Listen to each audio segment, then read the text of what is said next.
আসসালামু আলাইকুম, আমি শারমিন আক্তার, চট্টগ্রাম কমিটির সহসভাপতি বলছিলাম। আমরা এখন আমাদের খসরু সাহেবের বাসায়, আমাদের মন্ত্রী সাহেবের বাসায় চট্টগ্রামের বাসভবন মেহেদিবাগে অবস্থানরত আছি। আমাদের সব শ্রদ্ধেয় আমানতকারী ভাই বোনেরা আমাদের সাথে আছে দাঁড়িয়ে। এখানে সবাই আমরা আমাদের ব্যানারগুলো নিয়ে দাঁড়িয়ে আছি। আমি একটু সবার সাথে শো করছি। এই যে আমি প্রতিটা ব্যানার আজকে দেখাবো। ব্যাংকিং ব্যবস্থা পঙ্গু, আমার টাকা ব্যাংকে, আমি কেন রাস্তায়। আমরা আমাদের সরকারের কাছে আমানতের সুরক্ষা চাই, আমরা আমাদের টাকা ফেরত চাই। আমানতকারীরা অসহায়, ব্যাংক ব্যবস্থা পঙ্গু, সরকার কি অন্ধ, মানুষের ঘাম ঝরানো অর্থের হিসাব কে দিবে। আপনারা একটু সুন্দর করে ব্যানারগুলো ধরবেন। আমানতের নিরাপত্তা কই, রাষ্ট্র কেন নির্বিকার, আমানতের সুরক্ষা দিন। পাঁচটা ব্যাংকের আমানতকারীরা চিৎকার করছে, ওরা মানবতা জীবনযাপন করছে, এন্ড প্রশাসকরা উপরে বসেও কিছু করতে পারেনি। আমরা অসহায়। ব্যাংকিং ব্যবস্থাতে এত বেশি দুরবস্থা হয়ে গিয়েছে, তারপরেই সবাই অন্ধ, অথচ আমানতকারীরা হাই হাই করছে। আমলারা কেন চুপ, সরকার কেন চুপ, আমানতের সুরক্ষা চাই। স্টপ হেয়ার কাট বাতিল করো, প্রশাসক কেন চুপ। আমানত কি নিরাপদ, আপনার কষ্টের টাকা কার পকেটে। আপনি আমাদের নির্বাচিত সরকার, আপনি আমাদের আমানতের রক্ষা করুন। হেয়ার কাট মানি না, মানবো না, ব্যাংকের লাভ কাটা চলবে না। হেয়ার কাট মানি না, মানবো না, ব্যাংকের জন্য নয়, মানুষের জন্য।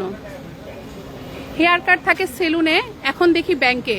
এই প্রতিটা ব্যঙ্গচিত্র আমরা বানিয়েছি আমাদের অবস্থানটা পুরো বাংলাদেশের সামনে তুলে ধরার জন্য। আপনারা দেখতে পাচ্ছেন, আপনারা প্রশ্ন করবেন, আমি অবশ্যই চেষ্টা করবো উত্তরগুলো দেওয়ার। সম্মিলিত ইসলামিক ব্যাংক, যেই সম্মিলিত ইসলামিক ব্যাংক আমরা বলতে বুঝি পাঁচটা ব্যাংক নিয়ে, Exim bank, social bank, global bank, union bank, first securities bank. এই ব্যাংকের অবস্থা খুবই খারাপ, এই পাঁচটা ব্যাংক। এখানে লেখা আছে সরকার কেন চুপ, আমলারা কেন চুপ, প্রশাসন কেন চুপ, আমানতের সুরক্ষা চাই, স্টপ হেয়ার কাট। এই যে ছোট্ট একটা বাচ্চা, মাসুম একটা বাচ্চা, তার এখন স্কুলে থাকার কথা, তার এখন লেখাপড়া করার কথা, সে তার বাবার সাথে দাঁড়িয়ে গিয়েছে। প্লিজ স্টপ হেয়ার কাট মানি না, মানবো না। এক দফা এক দাবি, হেয়ার কাট বাতিল করবি। এই যে যার কারণে হেয়ার কাটটা আমাদের বাংলাদেশে এসেছে, সাউথ আফ্রিকার একটা শব্দ বাংলাদেশে এসেছে। এই হেয়ার কাটের মনসুরের কালো আইন, যেটা আমরা মানি না, মানবো না। সরকারকে বলতে চাই, সরকার কেন চুপ, প্রশাসন কেন চুপ, আপনারা কেন চুপ। আর এখানে আমাদের আরো কিছু ব্যঙ্গচিত্র আছে। হেয়ার কাট মানি না, মানবো না, কোনোভাবে আমরা হেয়ার কাট মানি না। এখানে আমরা খসরু সাহেবের চট্টগ্রামের যে বাসভবন আছে মেহেদিবাগ, আমরা এখানে অবস্থানরত আছি। উনি আমাদের সরকার, উনি আমাদের অভিভাবক। আমরা এতদিন 2 বছর ধরে আন্দোলন করছি। আমাদের নিজেদের টাকার জন্য। আমরা এই 2 বছর ধরে ভেবেছি আমাদের নির্বাচিত, আমাদের জনগণের সরকার আসবে, আমাদের কষ্টের কথা বুঝবে, আর আমাদের দাবি মেনে নিয়ে আমাদের আমানতের সুরক্ষা প্রদান করবে।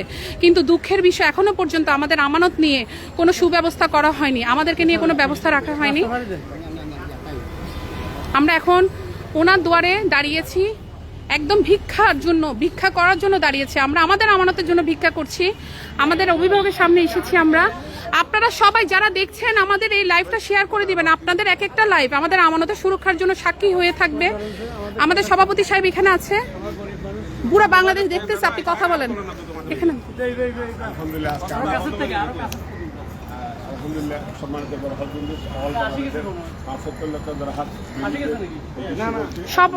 সবাই একটু সুন্দর করে দাঁড়ান প্লিজ, আপনারা একটু ফোকাস করেন প্লিজ।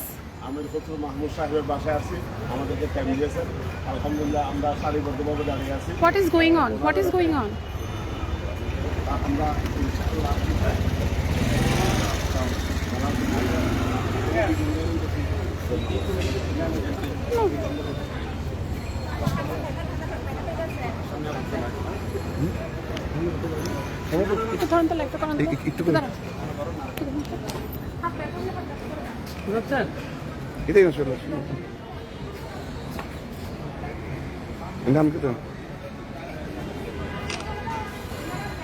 তুমি বেড়াকে চেঞ্জ করে আয় এটা ইয়েলো চল ভাই ইয়েলো নাও এখানে নাও।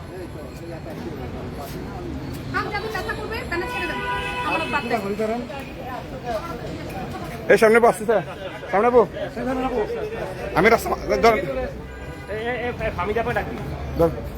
আপনি কথা বলেন, ভিডিও আসতে মন্ত্রী আসতেছে।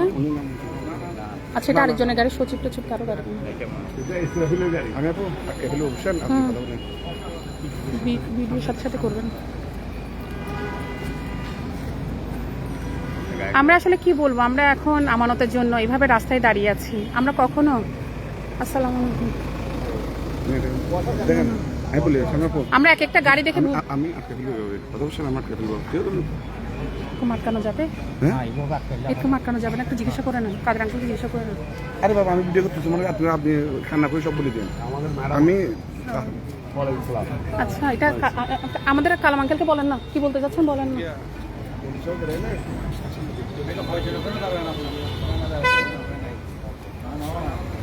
আপনারা প্রশ্ন করছেন, আমি একটু প্রশ্নের উত্তর নিব।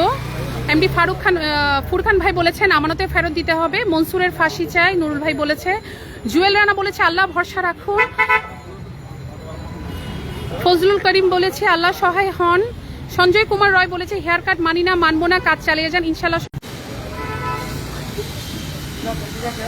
দূরে গেলে হচ্ছে না। আপনারা প্লিজ লাইভটা শেয়ার করে দেন, আপনারা প্লিজ লাইভটা বেশি বেশি শেয়ার করে দেন, আমাদের যে আমানতকারীদের গ্রুপ আছে ওগুলোতে শেয়ার করে দেন প্লিজ। আপনারা এই কাজটা করেন আমাদের হয়ে। আপনারা যারা ঘরে বসে আছেন প্লিজ আপনারা আমাদের ভিডিওগুলো শেয়ার করে দেন। আপনাদের এক একটা ভিডিও আমাদের আমানতের সুরক্ষা সাক্ষী হয়ে থাকবে। আমি কিভাবে রিকোয়েস্ট করলে আপনারা আমার কথা শুনবেন আমি জানি না। আমি দেশবাসীকে বলতে চাই আমরা আপনাদের মতোই একজন আমানত করি, যারা ব্যাংকে টাকা রেখেছে অনেক বিশ্বাসের সাথে, ঘরে টাকা রাখি নেই চোর চুরি করবে দেখে, ব্যাংকে টাকা রেখেছি শুধুমাত্র আমানতটা আমাদের সুরক্ষা থাকবে। কিন্তু আজকে দেখেন আমরা কোথায় চলে এসেছি। এই যে বয়স্ক মানুষগুলো এখানে সবকিছু কাজকর্ম ফেলে এখানে চলে এসেছে, আমাদের মা বোনরা দাঁড়িয়েছে, আমার বাচ্চার কালকে পরীক্ষা কিন্তু আমি পরীক্ষার পড়া রিভাইজ না দিয়ে আমি এখানে দাঁড়িয়ে আছি। আর কিভাবে বললে আপনারা আন্দোলনে আসবেন, এই হেয়ার কাটের দাবি বাতিল হবে? আপনারা হয়তো জানেন আমাদেরকে এই সম্মিলিত ইসলামিক ব্যাংকে যে মুনাফা রেটটা দিয়েছে সেটা সম্পূর্ণ মার্কেট রেটের সাথে অমিল। কেন এত বৈষম্য সম্মিলিত ইসলামিক ব্যাংকের সাথে আমরা জানি না, আমরা তো তফসিলভুক্ত ব্যাংকে টাকা রেখেছি। আজকে তাহলে আমাদের কেন এই ধরনের দুরবস্থা? আমরা জাতির কাছে প্রশ্ন করলাম। আপনারা বেশি বেশি লাইভটা শেয়ার করবেন।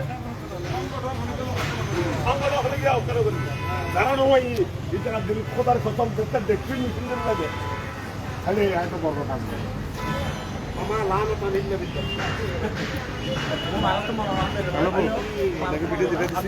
দিলে